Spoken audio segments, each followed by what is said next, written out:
Salut à toutes et à tous. Aujourd'hui, avec le port, on vous propose de trouver une solution pour travailler en appartement sans déranger vos voisins sur la technique du lancer en touche. On va du coup adapter des exercices qu'on peut trouver à notre situation en appartement. Pour ça, on va utiliser notre traditionnel rouleau de PQ et un ballon de rugby. Alors pour le lancer en touche, on utilise toutes les articulations du bras, l'épaule, le coude, le poignet et les doigts. Mais on utilise aussi la sangle abdominale pour amener de la puissance. Et puis après, juste au niveau des jambes sur la stabilité. Là, on va se concentrer sur en fait, le lancer au niveau des bras. Et ce qu'on va faire, c'est qu'avec les différents exercices, on va d'abord travailler en isolation sur poignets et doigts, donc en isolant, en bloquant les coudes et les épaules. Puis au fur et à mesure, on va rajouter le coude et rajouter l'épaule. Pour lancer à deux mains, on va avoir une main au-dessus de la balle et une main en dessous, principalement. Ok, sur un petit peu comme la passe vrillée. Ce qu'on va faire là, c'est qu'on va utiliser nos doigts pour vriller la balle sur la fin du geste. On va projeter et vriller, en fait, et faire vriller la balle. Et l'autre en dessous, on va l'utiliser pour stabiliser et aussi s'en servir comme moyen de pression pour initier la vrille, ok, pour faire en sorte, pour faciliter la vrille du ballon. Donc en fait, on va s'aider du pouce et on imagine encore le ballon et le rouleau ici, les deux vont aller se projeter vers l'avant et donc notre pouce, lui, il va partir d'une position perpendiculaire à la trajectoire du lancer à une position en direction de la trajectoire du lancer. Les mains, c'est pareil, les doigts vont finir pareil. Ok, et on va essayer en fait de suivre la vrille. Donc pour ça, ça veut dire que notre pouce et nos doigts vont se fermer. Ok, donc normalement, mon lancer, il va être comme ça. Si je le fais au ralenti, tac. Et en fait, je vais finir avec les deux mains en avant. Donc c'est un peu comme la passe vrillée. On finit en direction de là où on va envoyer.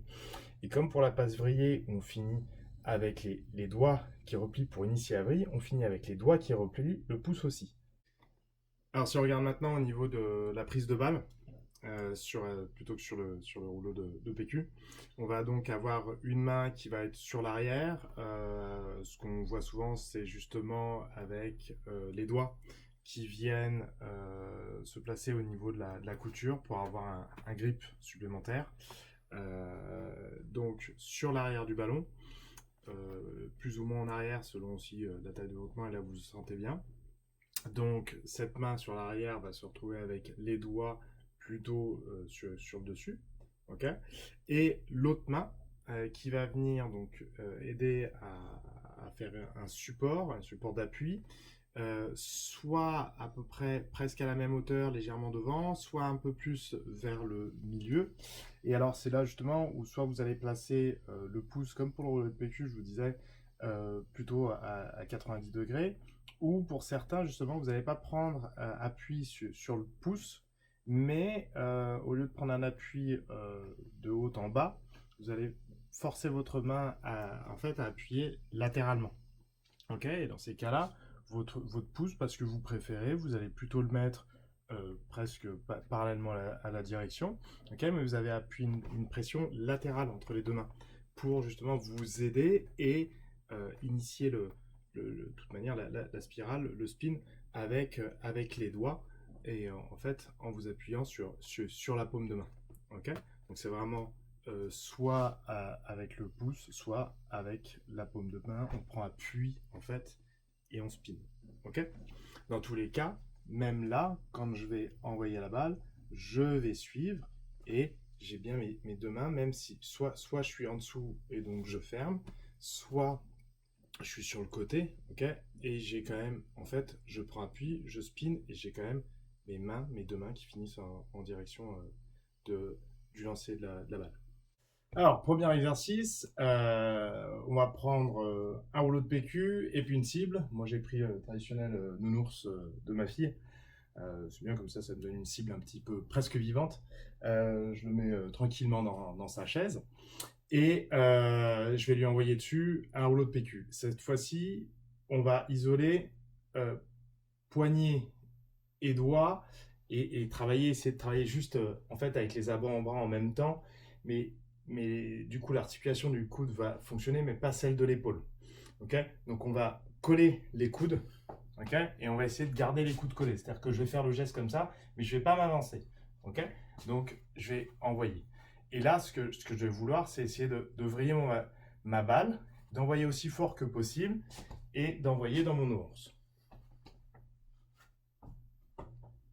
Pas grave si ça reste pas, l'important c'est que ça aille dans la cible. Prenez autant de rouleaux de PQ que vous avez, ça fera moins d'aller-retour. Ok, donc on travaille que sur un côté, pas besoin de travailler de l'autre côté. Hein.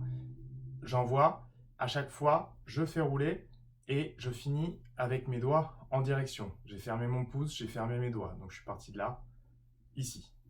Deuxième exercice, c'est le même que le premier exercice, mais je vais donner me donner un peu plus de distance parce que cette fois-ci, donc, je ne vais pas garder les coudes collés. Okay, je vais toujours garder le ballon qui part de la poitrine, sauf que j'ai le droit de décoller les coudes. Okay, et je vais travailler sur ma vrille et ma direction. Essayer de garder, donc, essayer d'acquérir une vrille à peu près stable et relativement rapide et une direction rectiligne. Ce que je vais faire, pareil, je vise mon nounours, ok, et j'envoie sur ma cible. Aussi fort que possible, de plus en plus fort une fois que vous commencez à être à l'aise.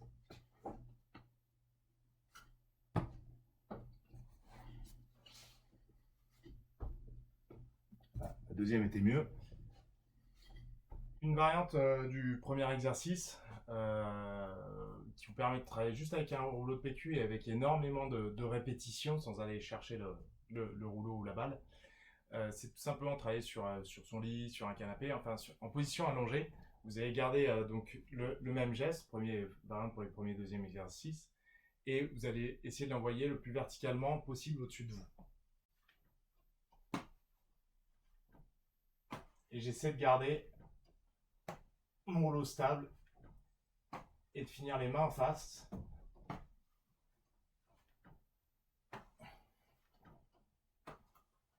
Et je répète le mouvement pour essayer de bien maîtriser mon geste.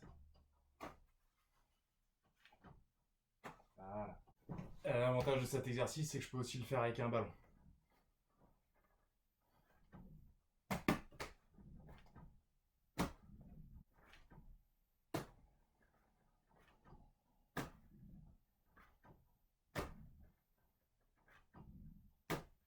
Troisième exercice, même principe que le deuxième exercice, même disposition, mais cette fois-ci, je vais justement avoir un lancer qui va être initié au-dessus de la tête, okay, vraiment comme un vrai lancer.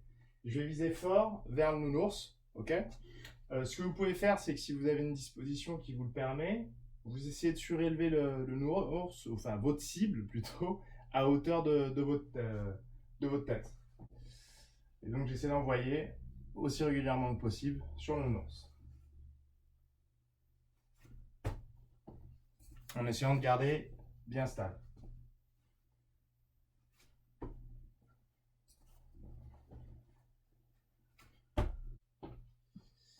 Comme je vous ai dit, c'est bien aussi de viser plus haut. Comme on est sur du rouleau de PQ, si vous êtes sur un mur de façade, il n'y a pas de voisin derrière, ou sur un gros mur, normalement ça ne devrait pas trop s'entendre, sinon vous essayez de caler un coussin. Vous pouvez vous disposer une cible sur le mur et lancer. Là, ce lancer-là, moi, la balle, elle est partie légèrement comme ça, donc ça doit pas être correct. Si mon ballon part comme ça, c'est pas correct. Il faut essayer de garder bien droit.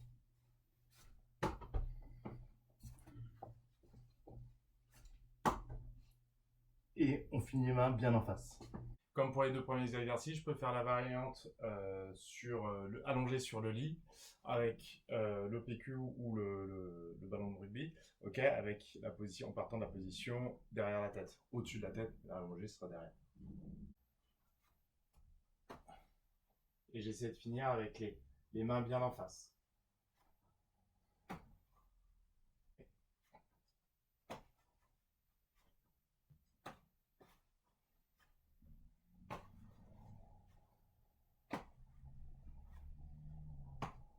Et donc pareil avec un ballon, je prends bien ma position.